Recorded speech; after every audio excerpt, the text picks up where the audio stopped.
Juice নিব যে কোনো একটা। ভাই রে ভাই, দোকানদার বুঝতেই পারতাছে না আমি কি করতেছি। মানে উনি এমন ভাবে আমাকে দেখতাছে, ওনার এক্সপ্রেশনটা একটু দেখুন। মানে উনি মনে মনে হয়তো ভাবতাছে আমার দোকানে এসে কি করতেছে। জুস নিব একটা, মগো নিব মনে। তো আমি ওর পাশে দেখি কি আর কি আছে। কয়েস সুষমা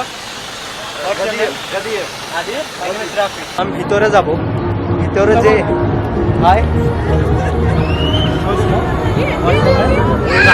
লাহাল লাহাল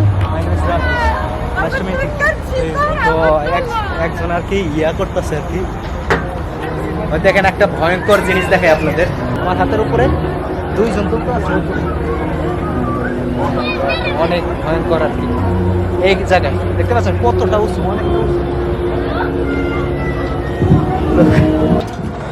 ও মাই গড, দেখতে পাচ্ছেন।